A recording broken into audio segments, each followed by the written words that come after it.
Nous étions 4 amis à la recherche d'une aventure.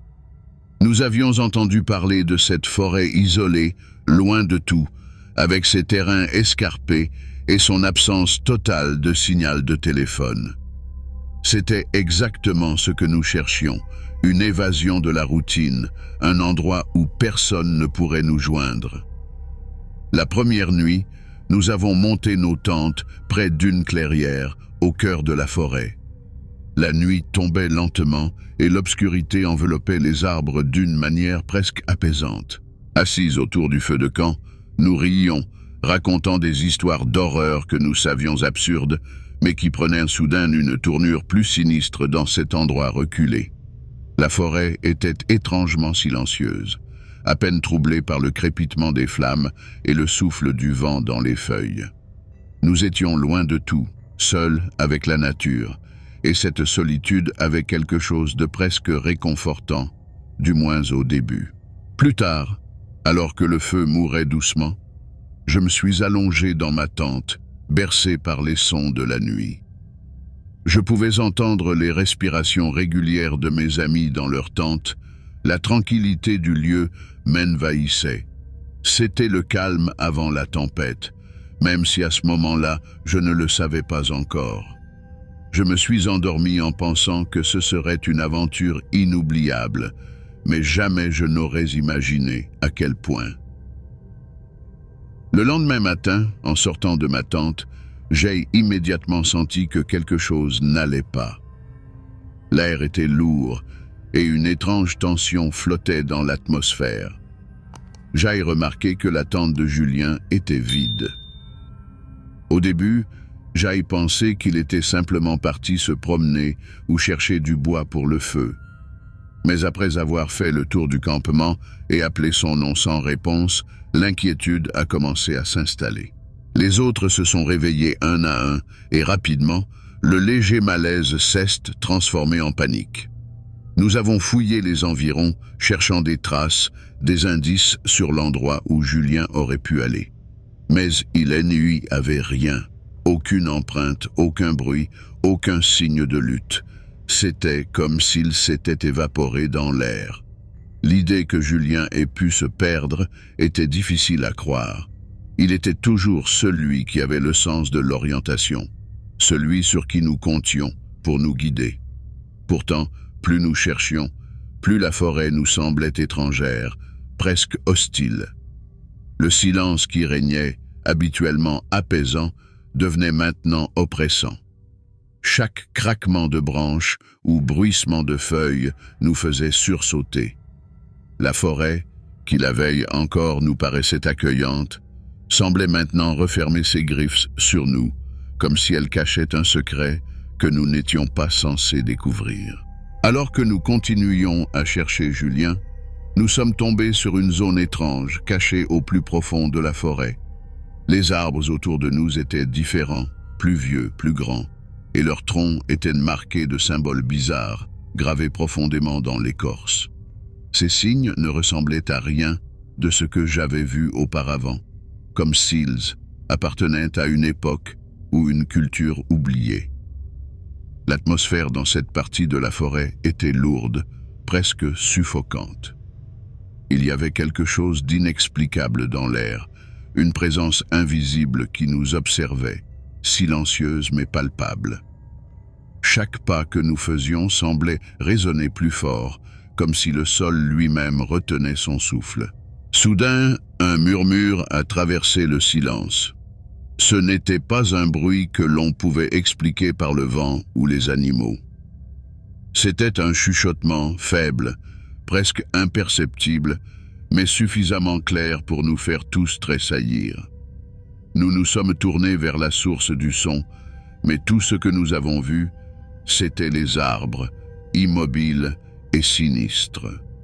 Puis, au loin, une légère brise a fait bouger les branches, et j'aurais juré avoir entendu un rire léger et moqueur se mêler au bruissement des feuilles. C'était comme si la forêt elle-même jouait avec nos esprits. À partir de ce moment, nous savions que quelque chose n'allait vraiment pas. Nous n'étions plus seulement à la recherche de Julien. Nous luttions contre l'idée que nous aussi, nous pourrions disparaître sans laisser de traces, avalés par cette forêt qui semblait vivante, consciente de notre présence et déterminée à nous garder ici. À mesure que le temps passait, notre peur se transformait en véritable terreur. Chaque minute passée dans cette forêt semblait étirer les heures et l'idée de retrouver Julien devenait de plus en plus désespérée. Les murmures dans les arbres se faisaient plus fréquents, plus proches. Parfois, ils semblaient chuchoter nos noms, comme une invitation ou peut-être un avertissement. La paranoïa s'installait. Nous commencions à nous regarder différemment, à douter les uns des autres. Étions-nous vraiment seuls ici? Chacun de nous sentait une présence, mais personne n'osait en parler ouvertement. Des ombres semblaient bouger à la périphérie de notre vision, mais disparaissaient dès que nous essayions de les fixer. C'était comme si quelque chose ou quelqu'un jouait avec nous, nous poussant lentement vers la folie. Les arbres marqués par ces symboles mystérieux paraissaient se rapprocher, leur étreinte se resserrant autour de nous. À chaque tentative de quitter cette étrange clairière, quelque chose nous ramenait toujours au même point, comme si nous étions piégés dans un labyrinthe invisible. La panique montait, et avec elle, des tensions éclataient au sein du groupe. Chaque bruit devenait une menace, chaque mouvement une attaque potentielle. Mais ce qui nous terrifiait le plus, c'était ce sentiment croissant que nous n'étions plus maîtres de nos propres esprits. La forêt semblait jouer avec nos perceptions, nous montrant des choses qui ne pouvaient pas être réelles, mais qui paraissaient pourtant si tangibles. Le rire que nous avions entendu plus tôt devenait plus fort, plus distinct, comme s'il se nourrissait de notre peur. Et au milieu de tout cela, une certitude glaçante s'installait en nous. Quelque chose, caché dans ces bois, prenait plaisir à nous observer et à nous tourmenter. La nuit avançait, et nous étions à bout de nerfs. La fatigue, le froid et la terreur constante nous avaient épuisés. Pourtant, nous savions que rester immobile n'était pas une option. Il fallait agir, trouver un moyen de sortir de cet enfer. Mais chaque pas que nous faisions semblait nous enfoncer plus profondément dans la forêt, comme si elle se jouait de nous, nous guidant vers un piège inévitable. À un moment donné, nous avons entendu un cri. Ce n'était pas Julien, mais une voix inconnue, pleine de douleur et de désespoir, résonnant à travers les arbres. C'était le genre de son qui vous glace le sang, et nous avons su que nous devions partir, et vite. Mais la forêt ne nous laissait pas partir si facilement. Les murmures se transformaient en hurlements, et les ombres semblaient prendre forme, se rapprochant de nous. Dans un dernier effort désespéré, nous avons couru à travers les bois, ne pensant qu'à échapper à cette terreur invisible. C'était une lutte contre le temps, contre la panique, et contre la forêt elle-même qui semblait se refermer sur nous. Les branches nous griffaient, les racines semblaient vouloir nous faire tomber, mais nous continuions, poussés par une peur primitive. Finalement, nous avons réussi à sortir de la forêt, mais pas sans séquelles. Nous étions tous changés, marqués par ce que nous avions vécu. Nous ne savions toujours pas ce qui nous avait poursuivis, ni ce qui était arrivé à Julien. Mais une chose était certaine, cette forêt gardait ses secrets, et nous n'étions pas les bienvenus. Même maintenant, des mois plus tard, je me réveille parfois en sursaut, convaincu que je peux encore entendre ces rires sinistres résonner dans mes rêves, me rappelant que quelque chose, là-bas, nous observe toujours. C'était une nuit glaciale de décembre 1977. Je conduisais seul sur une route isolée à travers les Pine Barrens, un endroit réputé pour ses légendes sombres et ses vastes étendues de forêts denses. Les arbres, nus et tordus, semblaient me surveiller alors que je progressais lentement, les phares de ma voiture illuminant à peine le chemin devant moi. Soudain, je l'ai vue. Une silhouette blanche, flottante, presque éthérée, se déplaçait lentement sur le bas-côté de la route. C'était une femme vêtue d'une robe longue et légère, totalement inappropriée pour le froid mordant de cette nuit. Elle paraissait perdue, fragile, et instinctivement, j'ai ressenti le besoin de l'aider. Je me suis garé sur le bord de la route et suis sorti de la voiture, appelant dans l'obscurité. Mais elle ne m'a pas répondu. Elle continuait à avancer lentement, comme dans un état second, ses pieds à peine visibles sous le tissu blanc de sa robe. Mon cœur battait à tout rompre alors que je m'approchais d'elle. Mais à l'instant où j'ai tendu la main pour toucher son épaule, elle a disparu. Littéralement. Comme si elle s'était évaporée dans l'air glacé de la nuit. Je suis resté figé, mon souffle formant des nuages dans l'air froid, mon esprit refusant de croire ce que je venais de voir. Pourtant, il n'y avait aucun doute. La femme avait disparu, laissant derrière elle seulement un silence lourd et oppressant, et une étrange sensation de malaise qui ne me quitterait plus. Après cette rencontre troublante, je suis rentré chez moi, tentant de me convaincre que ce que j'avais vu n'était qu'une illusion causée par la fatigue. Mais les jours suivants, quelque chose d'étrange a commencé à se produire. La première nuit, j'ai rêvé d'elle. Elle se tenait là, immobile, dans l'obscurité, me regardant fixement avec des yeux que je ne pouvais pas voir. Aucun mot ne sortait de sa bouche, mais je pouvais sentir sa présence, lourde et oppressante. Je me suis réveillé en sueur, le cœur battant à tout rompre, convaincu que ce n'était qu'un cauchemar. Mais les rêves ont continué, chaque nuit un peu plus intense, un peu plus réelle. À chaque fois, elle se rapprochait un peu plus, ses traits devenant plus nets, ses yeux vides perçant mon âme. Le pire, c'étaient les bruits. Des bruits que je commençais à entendre autour de ma maison dès que la nuit tombait. Au début, c'était subtil, presque imperceptible, des craquements, des chuchotements à peine audibles, comme si quelqu'un ou quelque chose rôdait juste à l'extérieur. Puis, ça a empiré. Des pas lourds dans mon jardin, des coups légers contre les fenêtres, et ce son étrange, comme quelque chose de dur raclant le verre. Chaque nuit, je me réveillais, les oreilles tendues, le cœur battant à tout rompre, incapable de me rendormir. Je savais que quelque chose n'allait pas, que cette femme, ou ce qu'elle représentait, n'était pas juste une vision passagère. Elle était réelle, et elle était là, quelque part, toujours à l'affût, toujours plus proche. Incapable de supporter plus longtemps cette angoisse croissante, j'ai décidé de prendre les choses en main. J'ai commencé à parler de mon expérience avec les habitants de Pine Barrens, espérant que quelqu'un pourrait m'expliquer ce qui m'arrivait. Les premières personnes que j'ai interrogées m'ont regardé avec des yeux étranges, hésitant à en dire trop. Mais peu à peu, les histoires ont commencé à émerger. Une vieille femme m'a raconté qu'elle aussi avait vu la femme en blanc, il y a des décennies, quand elle était encore jeune. Elle m'a décrit exactement ce que j'avais vécu.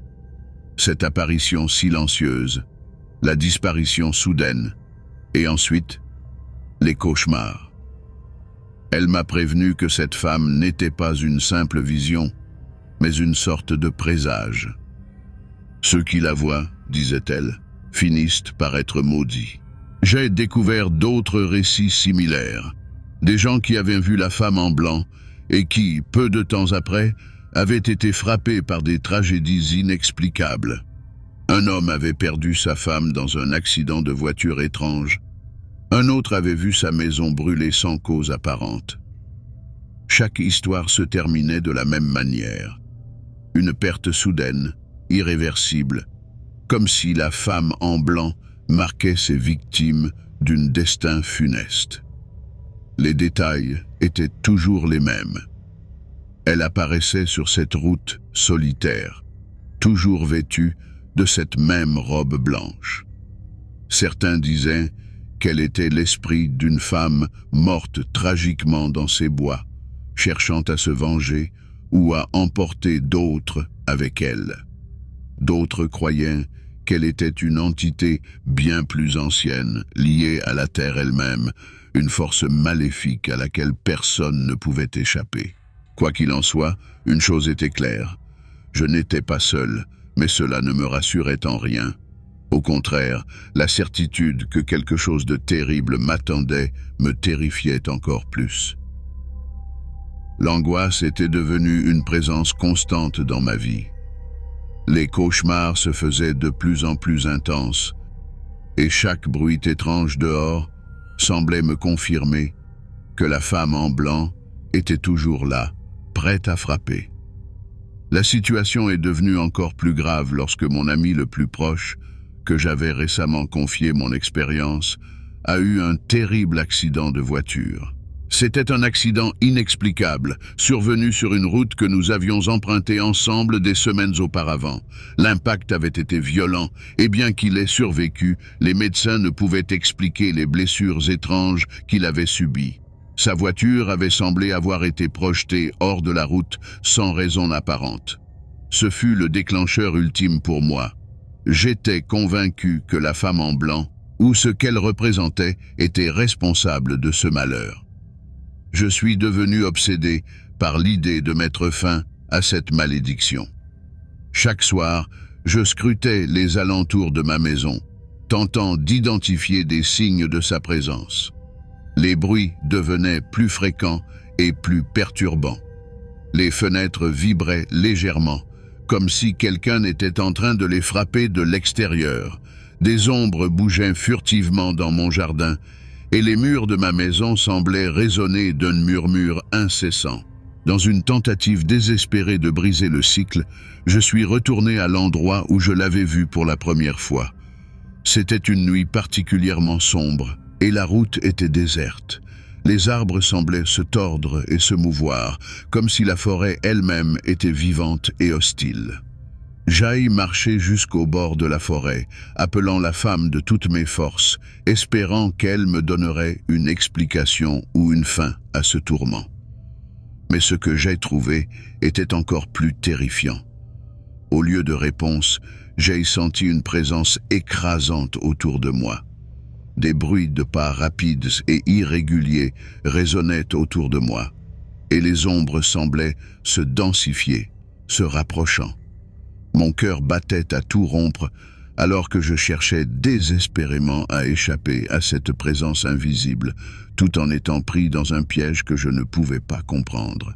Chaque minute passée là-bas me rapprochait de la folie, et je savais que quelque chose de terrible allait se produire.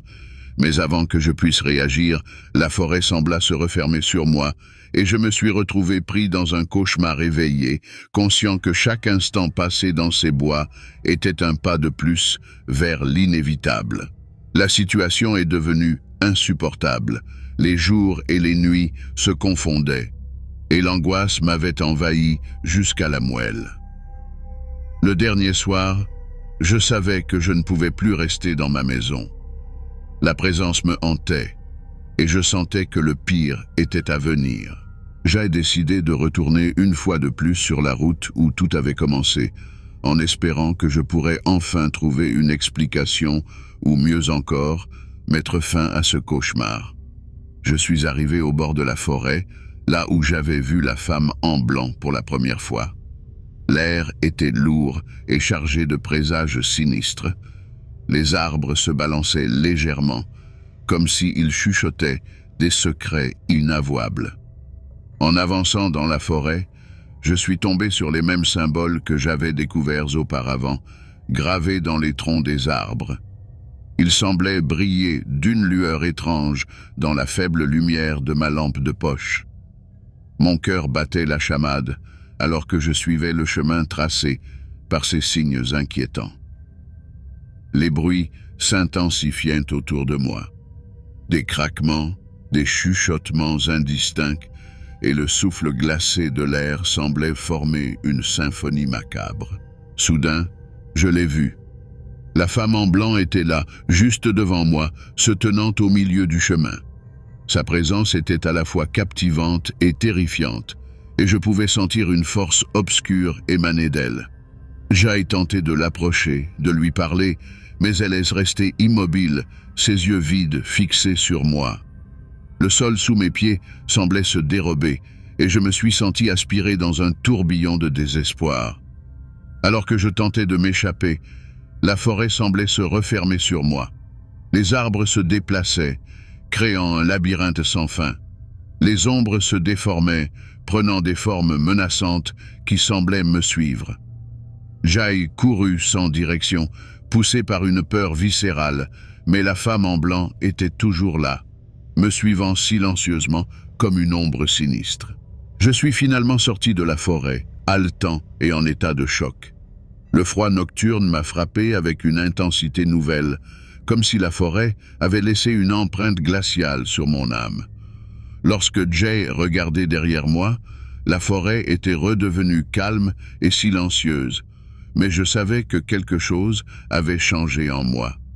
Je n'étais plus le même homme. La femme en blanc et ce qu'elle représentait avaient marqué ma vie de manière irréversible.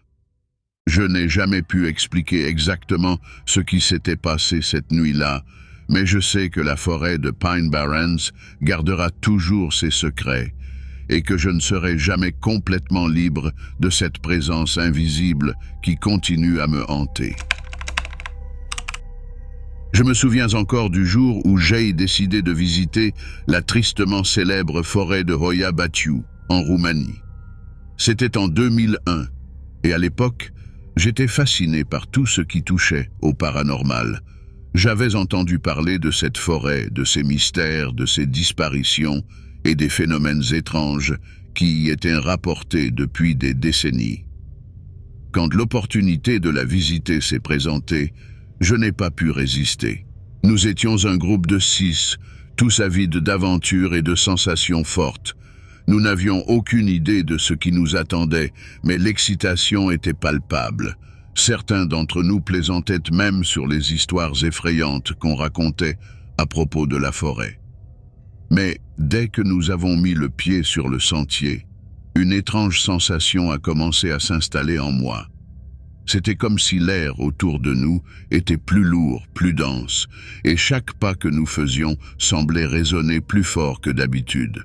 Malgré tout, nous avons continué à marcher, guidés par cette curiosité morbide que nous partagions tous. Nous continuions à avancer, mais quelque chose n'allait pas. Les bruits autour de nous devenaient de plus en plus étranges. Au début, ce n'étaient que des craquements de branches, comme si quelqu'un ou quelque chose marchait à côté de nous, mais sans jamais apparaître. Personne ne le disait ouvertement, mais je voyais l'inquiétude grandir sur les visages des autres. L'air devenait de plus en plus oppressant, comme si la forêt elle-même nous observait. Puis, les pas se sont faits plus lourds, plus proches. Chaque fois que l'un d'entre nous se retournait pour vérifier, il n'y avait rien. Pourtant, c'était impossible de nier cette sensation de présence. C'était comme si des ombres invisibles se mouvaient autour de nous, à la lisière de notre vision. La peur commençait à me gagner, et je pouvais voir que je n'étais pas le seul à la ressentir. L'atmosphère était de plus en plus étouffante, et le silence des autres me rendait encore plus nerveux.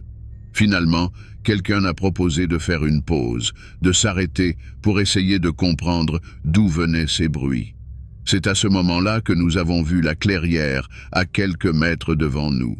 En nous approchant de la clairière, une sensation étrange s'est emparée de moi, comme si nous étions sur le point de franchir une limite que nous n'aurions jamais dû atteindre. L'air semblait encore plus épais ici, presque irrespirable, et une odeur métallique flottait dans l'atmosphère. La lumière de la lune, filtrée par les arbres, créait des ombres mouvantes qui dansaient sur le sol, ajoutant à l'impression que quelque chose d'invisible nous guettait. Dès que nous avons mis les pieds dans la clairière, j'ai ressenti une pression écrasante sur ma poitrine, comme si une force invisible pesait sur moi. Tout le monde semblait sentir la même chose. Nous nous regardions, mais personne ne parlait. Le silence autour de nous était assourdissant, interrompu seulement par des bruits indistincts, des murmures lointains que je ne pouvais pas identifier. C'est à ce moment-là que tout a basculé. L'une d'entre nous, Pierre, a soudainement vacillé, comme s'il perdait l'équilibre.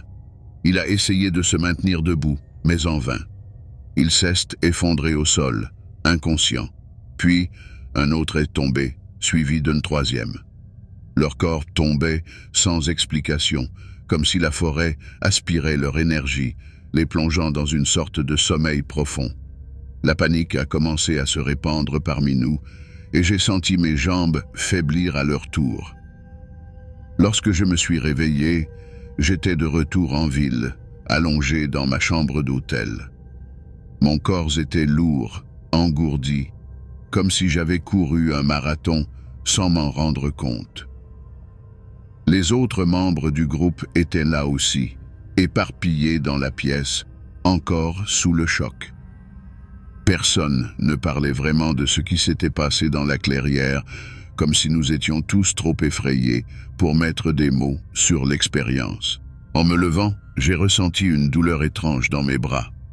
En baissant les yeux, j'ai vu des marques rouges sur ma peau, des sortes d'entailles superficielles qui formaient des lignes irrégulières. J'ai touché mon avant-bras et ressenti une brûlure, comme si la peau avait été exposée à quelque chose de très chaud. Je n'étais pas le seul. Les autres avaient aussi des marques similaires, des coupures, des brûlures inexplicables. Personne ne se souvenait de les avoir reçues. Nous avons essayé de comprendre ce qui s'était passé, mais aucun de nous n'avait de souvenir clair après être entré dans cette maudite clairière.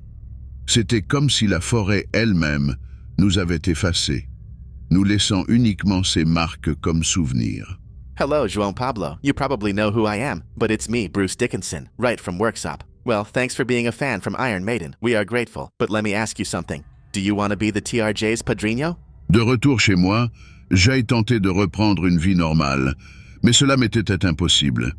Je continuais à ressentir ces picotements sur ma peau, là où les marques étaient apparues. Et cette peur constante de n'être jamais vraiment seul. J'ai commencé à chercher des informations sur la forêt de Hoia Baciu et je suis tombé sur des récits similaires aux nôtres, des gens qui avaient ressenti cette présence oppressante, qui étaient revenus avec des marques inexplicables sur leur corps. Certains racontaient même que des phénomènes étranges les poursuivaient des mois après leur visite. Je ne sais toujours pas ce qui s'est passé cette nuit-là dans la clairière. Je ne sais pas ce qui nous a suivis, ni ce que signifient ces marques. Mais une chose est certaine. Cette forêt a pris quelque chose de nous. Et même aujourd'hui, j'ai l'impression qu'une partie de moi est restée là-bas, prisonnière de cette nuit, à jamais liée à Hoia Baciu. En été 1994, mon ami Michael et moi avons décidé de partir à l'aventure dans une partie reculée de la forêt, dans l'État de Washington. Nous étions jeunes, à la recherche de sensations fortes et d'exploration.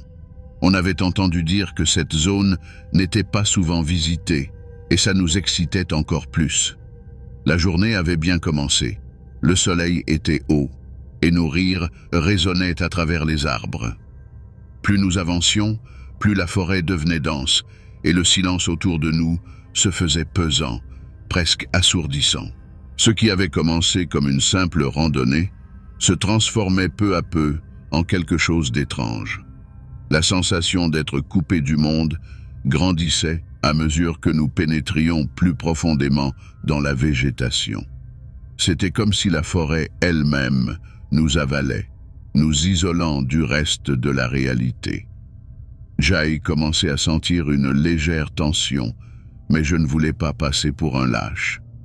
Michael, de son côté, ne semblait pas s'en inquiéter, du moins pas encore. Après plusieurs heures de marche, nous sommes tombés sur une maison.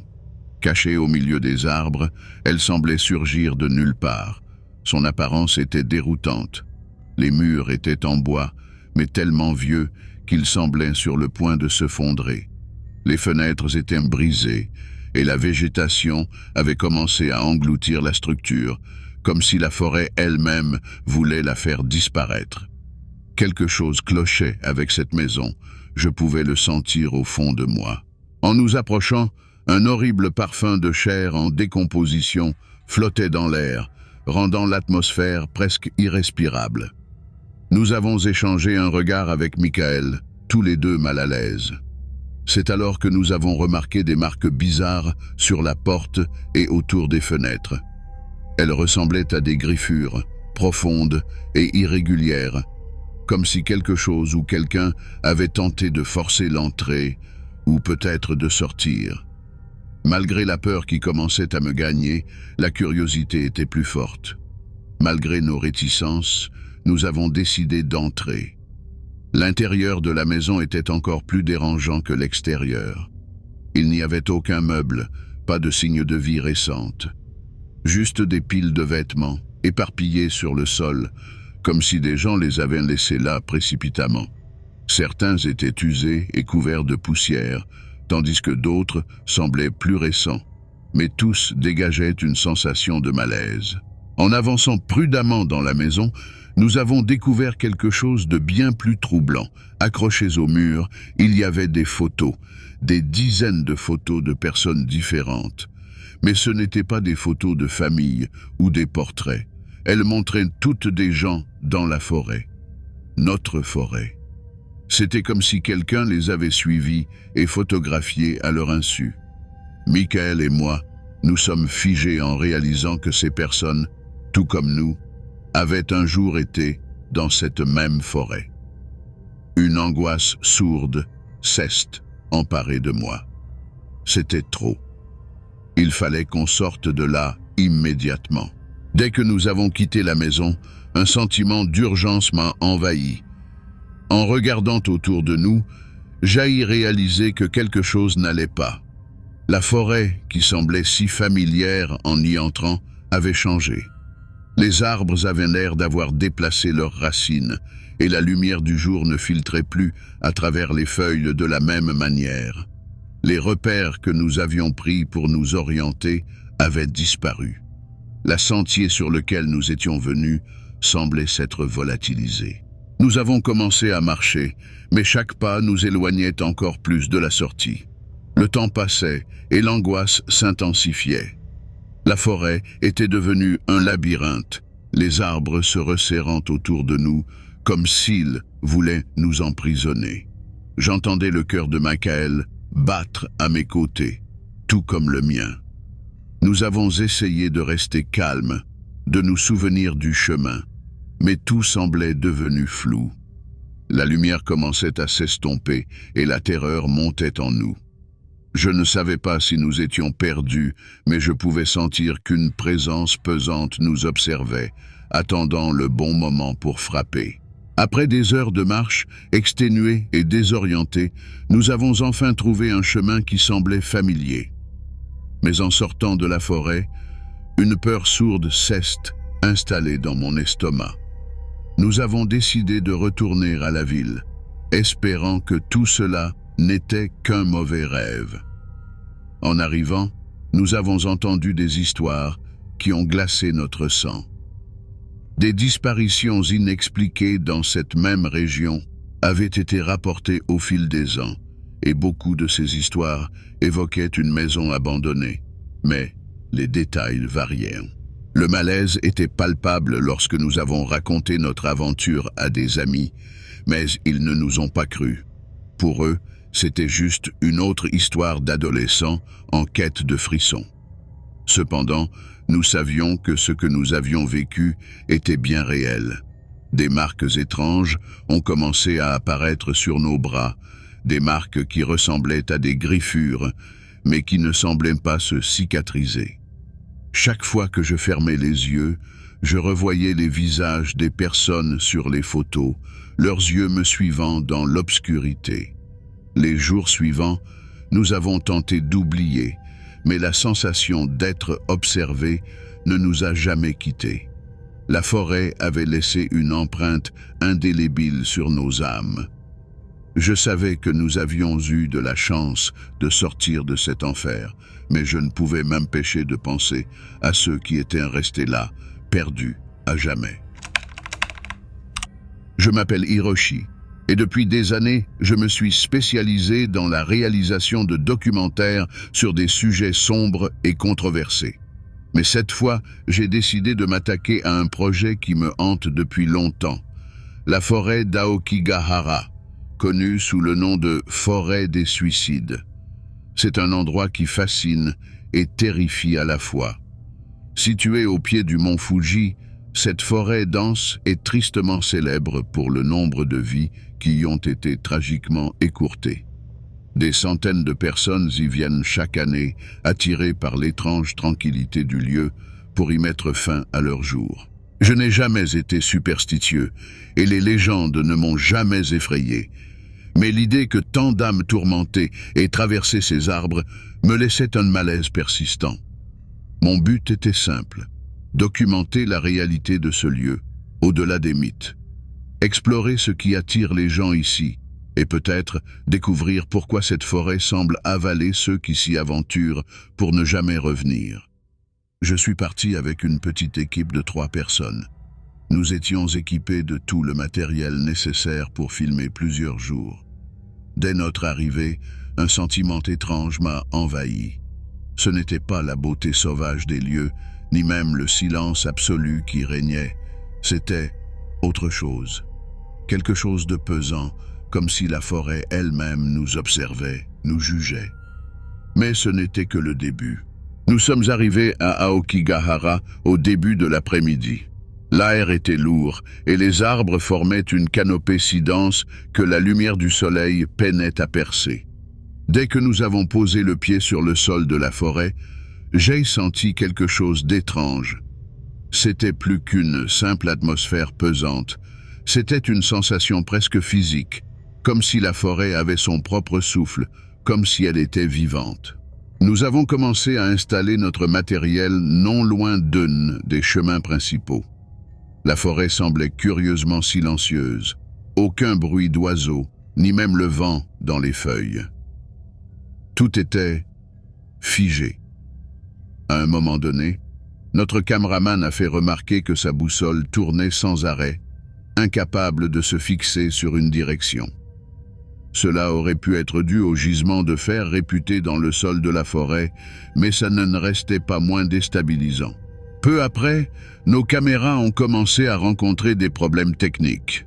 Une batterie s'est vidée en quelques minutes, malgré avoir été entièrement chargée le matin même. Les montres de mes collègues s'étaient également arrêtées, affichant toutes la même heure, 11h15. Ça aurait pu passer pour un simple dysfonctionnement, mais l'accumulation de ces incidents nous mettait mal à l'aise. Ce silence étouffant et ces petites anomalies nous ont accompagnés jusqu'au crépuscule. Pourtant, nous étions déterminés à continuer. C'était, après tout, l'un des endroits les plus mystérieux du Japon, et je sentais que nous allions capturer quelque chose de spécial. Mais une partie de moi ne pouvait s'empêcher de se demander si nous n'avions pas déjà réveillé quelque chose que nous ne pouvions pas comprendre. La première nuit est tombée sur la forêt, et avec elle, une atmosphère encore plus oppressante. Le silence, qui était déjà pesant durant la journée, devenait presque insupportable dans l'obscurité. Nous avions installé nos caméras à différents points, espérant capter l'essence même de ce lieu maudit. Peu après minuit, alors que nous commencions à nous détendre un peu autour de notre campement, nous avons entendu le premier cri. C'était un son perçant qui semblait venir de nulle part et de partout à la fois. Un hurlement de désespoir, comme si quelqu'un souffrait profondément, mais lorsque nous avons pris nos lampes torches et sommes partis en direction du bruit, il n'y avait personne. Juste la forêt, dense et silencieuse, nous entourant de toutes parts. Quelques minutes plus tard, un autre cri. Cette fois-ci, plus lointain, mais tout aussi déchirant. Nous avons couru, cherchant l'origine, nos cœurs battant à tout rompre. Rien. Chaque fois que nous pensions nous approcher, le son disparaissait, nous laissant seuls dans cette immensité sombre. La forêt semblait jouer avec nous, distordant l'espace et le temps, nous désorientant. À un moment donné, je me suis arrêté net. J'avais l'impression d'être observé, comme si quelque chose ou quelqu'un se cachait juste au-delà de la portée de ma lampe. J'ai balayé les arbres de lumière, mais tout ce que j'ai vu, c'étaient des ombres mouvantes entre les troncs, rapides, furtives, presque invisibles. Quand j'ai mentionné cela à mes collègues, ils ont ri nerveusement, mais je pouvais voir dans leurs yeux qu'ils ressentaient la même chose. Les cris ont continué, se déplaçant dans toutes les directions. Nous étions épuisés, physiquement et mentalement, incapables de comprendre ce qui se passait. La nuit semblait interminable. Chaque bruit, chaque souffle de vent devenait une menace. Et au fond de moi, je savais que quelque chose d'autre était là, avec nous. Au matin, malgré la fatigue, nous étions impatients de revoir les images capturées pendant la nuit. J'étais convaincu que nous avions enregistré quelque chose, peut-être même l'origine de ces cris effrayants. Nous avons donc installé l'équipement pour visionner les séquences, et dès les premières minutes, quelque chose d'étrange est apparu. Sur l'écran, tout semblait normal au début, les arbres, l'obscurité, nos mouvements à travers la forêt. Mais en avançant dans la vidéo, à chaque fois que nous entendions un cri, des formes sombres apparaissaient brièvement entre les arbres. C'était à peine perceptible, presque comme des ombres humaines, mais elles étaient là, se déplaçant trop rapidement pour être vues à l'œil nu. Nous avons passé la vidéo en boucle, zoomé, ralenti les images. Ces figures, ces silhouettes, elles semblaient nous observer, se glissant entre les troncs à une vitesse anormale, parfois seules, parfois en groupe. Chaque fois qu'un cri résonnait, une de ces figures apparaissait brièvement, comme si elles en étaient la source. Mon cœur s'est serré. Ces apparitions n'étaient pas des anomalies techniques, c'était trop régulier, trop précis. J'ai montré les images à mes collègues, mais ils étaient incrédules, cherchant des explications rationnelles. Des reflets, disait l'un d'eux, des jeux de lumière. Mais je savais que ce n'était pas ça. Je sentais une présence même à travers l'écran, une froideur qui émanait de ces formes. Nous avons continué à analyser les séquences, et c'est là que nous avons remarqué quelque chose d'encore plus troublant. Une des silhouettes se trouvait à proximité immédiate de notre campement, dans l'obscurité, juste à la limite de la lumière de notre feu de camp. Elle nous observait. Cette pensée m'a glacé le sang. Rien que l'idée qu'une présence ait pu être si proche de nous sans que nous nous en rendions compte. C'était à ce moment-là que je me suis rendu compte que ce que nous avions capturé était bien plus que des simples anomalies visuelles. Les jours suivants, les cris et les apparitions se sont intensifiés. Chaque nuit, la forêt semblait vouloir nous avaler un peu plus. Les ombres devenaient plus nombreuses, et je sentais leur présence autour de nous, invisible mais palpable. Une nuit, l'un des membres de l'équipe, Takashi, a disparu. Nous avions entendu un cri plus fort que les autres, et en un instant, il n'était plus là. Nous l'avons cherché pendant des heures, sans succès. La forêt semblait l'avoir englouti. C'est alors que Jai comprit que nous étions allés trop loin. Ce lieu n'était pas juste une forêt, c'était un piège, un endroit où les âmes tourmentées se rassemblaient, piégées entre ce monde et l'autre. Je ne pouvais m'empêcher de penser aux silhouettes que nous avions filmées. Peut-être étaient-elles les âmes de ceux qui s'étaient perdus ici, condamnés à errer pour l'éternité. Je suis finalement retourné à Tokyo, seul. Mais le pire m'attendait encore. En visionnant les dernières images de notre expédition, j'ai remarqué quelque chose d'horrible. Une des silhouettes, celle qui apparaissait le plus souvent près de notre camp, avait pris une forme plus claire. Elle me ressemblait. Trop, même. Comme si la forêt avait déjà commencé à me réclamer, à graver mon image dans ses ténèbres. Depuis mon retour, je n'ai jamais pu oublier ce visage dans les ombres. Il me hante chaque nuit et parfois, j'ai l'impression que la forêt ne m'a jamais laissé partir.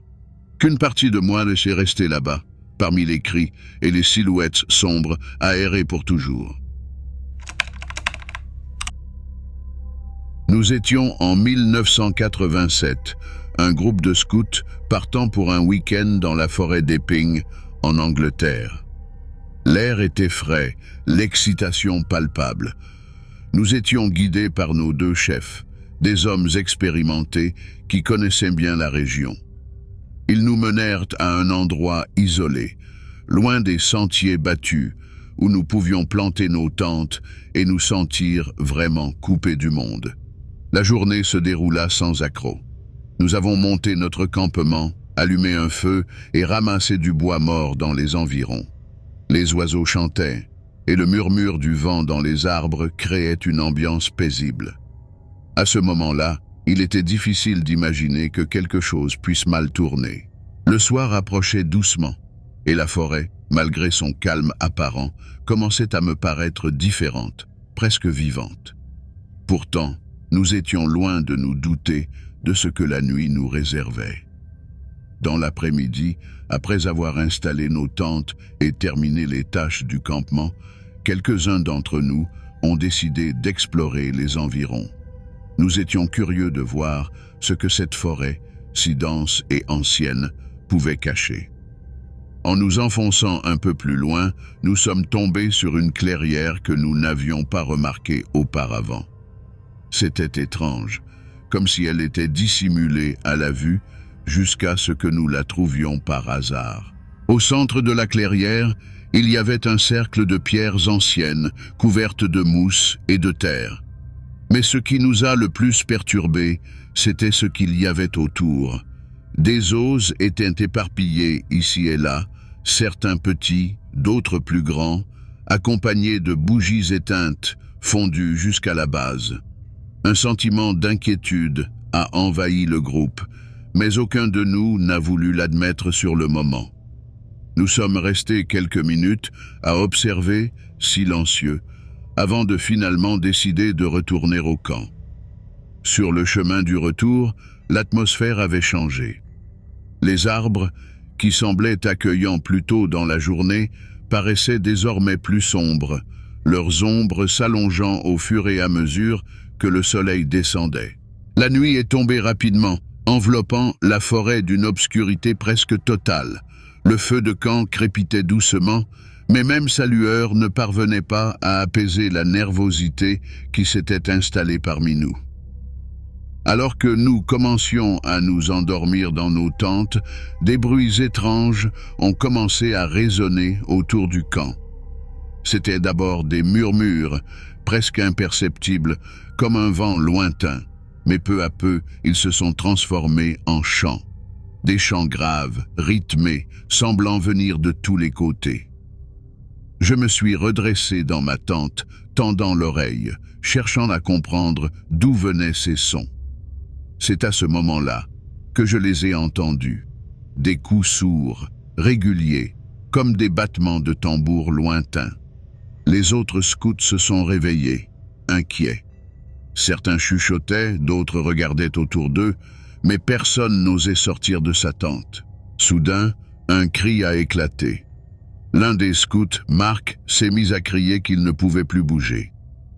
Paniqué, il répétait qu'il voyait des ombres autour de sa tente, des silhouettes humaines, immobiles, l'observant en silence. Nous avons tous retenu notre souffle, terrifiés à l'idée que quelque chose puisse se trouver là, dans l'obscurité, tout près de nous. À l'aube, l'atmosphère était tendue. Nous étions tous épuisés et effrayés par la nuit passée. Les cris et les ombres avaient laissé des traces sur nous. Nous avons décidé de nous rendre à la clairière pour examiner ce que nous avions trouvé la veille, espérant que le jour dissipera notre peur et clarifiera ce que nous avions vu. En arrivant à la clairière, nos cœurs se sont serrés. Ce qui nous attendait là était bien pire que ce à quoi nous nous attendions.